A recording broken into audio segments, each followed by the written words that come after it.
byali byakuuma bo dajita oligarchy waggulu awo kakandi bagambye nti waggulu akazu wokola kyokola kasita gwe ali ebbali otandika okusamwasamwa naye criminal defamation nga bakuteeka mu kooti nga bakusiba nga bakola ki ebyo byafaayo bwe biri kakati tebakoma ku ekyo ne bajja amateeka ago ne bagasitula mpolampola nene waffe ne bagakola ki era ssebo nga wano tomala ganyonyosa n'abakyala we Bungereza bakutwalanga akagombe kakola ki kakaaba naye nga kyebayita ekigambo kyenkozaaandi bakutwalanga mwanga okunyonyosa nga kubuuza nti naye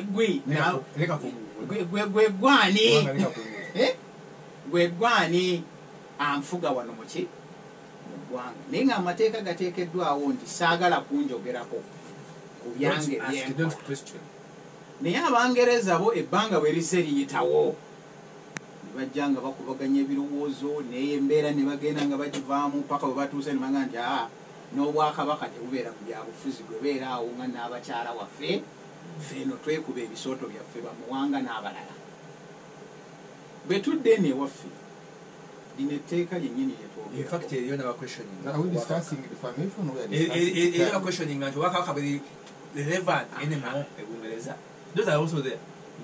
naye tebabatwala babatwala kakoze eki kalinyeyo naye mpulidde wano kakande bwagambye nti ebifo ebisinga oli omusha namugambye ojja kubikyusa mpole naye naga nti ki naye ajja kukikyusa nakolaki ebyo byonna biteekebwawo okumalako mmwe bannansi eddembe lyammwe okubeera nga musonga bemugaa nti naye wano sikkiriziganya naawe kakande kanabi abasajja abamu ensi beeteyagalira ddala kuwuliza naddala ffe basudo elite abawoza musomi oluzungu abalimba actually mostly nti mugumiikiriziddala ye group gye bayita KKK yo Ku Klux Klan.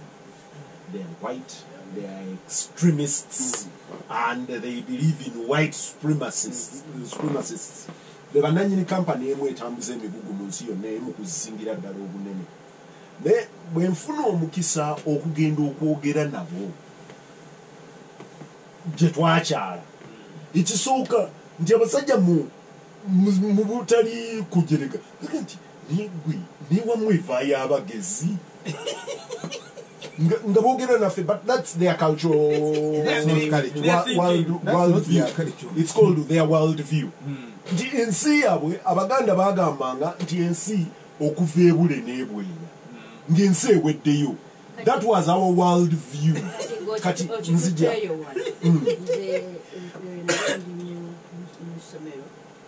omwana omuntu nali pakwaca omwana ga simanyi nti abasiraamu basobola okukola ebyamagezi bifaanagananga byokola kyewuunyo gwe musiraamu nabaki okyakirabira eri. But coming down bw'ogenda okwogera nabo nga basajja balina amazima mu nzikiriza yaabwe eyinza okuba but balina amazima bakugamba nti we are white era be bansomesa ekigambo kye bayita dominant culture. But are they white? Yeah, they are. Caucasian as you want.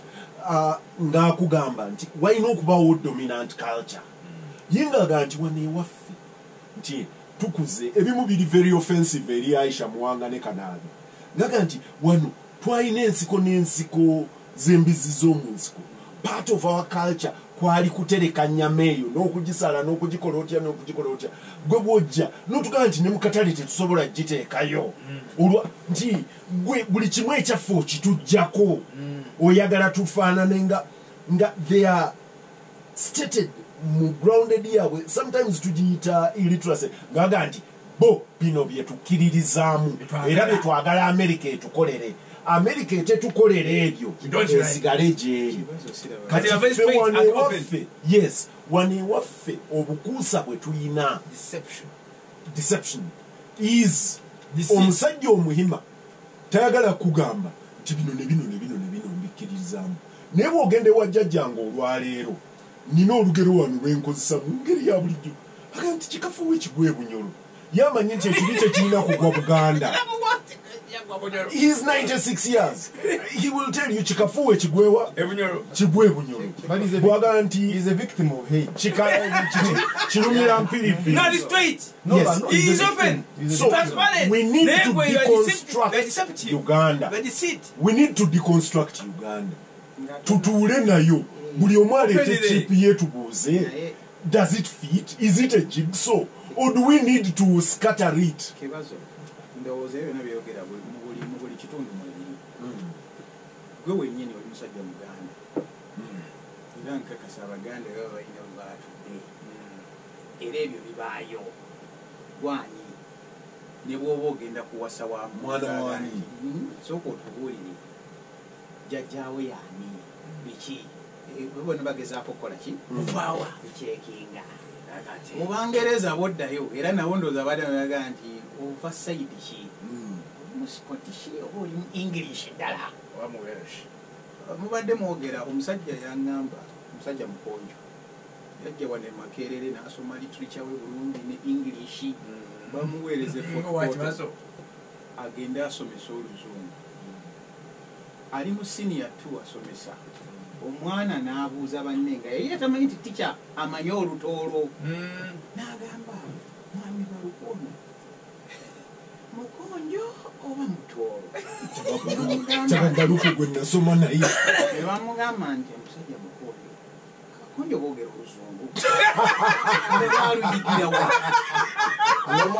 mwana yabuuza omusajja n'okutuusa kakali akinyumyanga ekyaliwo ekkolanga omuvubuka oyo namugoberera era nenziramu nemusanga ng'akuze naye mugamba naye nkyali mukonjo era n'Oluzungu mu ngeri y'emu twogera ku anti-sectarian law naye abantu bangi tebamanyi history wa teeka lino nti lireetebwa era likuume enjogera naye ng'okusinga ng'eva wano mu central yasibuka Luweero era n'ebimu ku prices zetusasula ab'eruweero obutafuna njogera eyo nti abantu abafaanana bwe bati batutte ki kakande zagambye nti era ssebo bw'obala eri yonna yonna nga 8 ku 10 era mmwe Emboozi muganda wange Okiwulira? munywanyi wange Serumaga yafuna amannyo n'obuvumu obuginyumya ng'eno n'omushana bwamupikamu kaakati okukakana ng'ali mu bbuutu.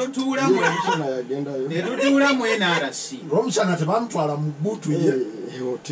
kubanga Chobola anti-sectarian law bwabasa placinga abantu aberuturuse because onayagala kusanyuka nga bankutte first and foremost bwe tewaliyo kibazo byakugamba he is not correct ekyo gali olina ali muteekamu ki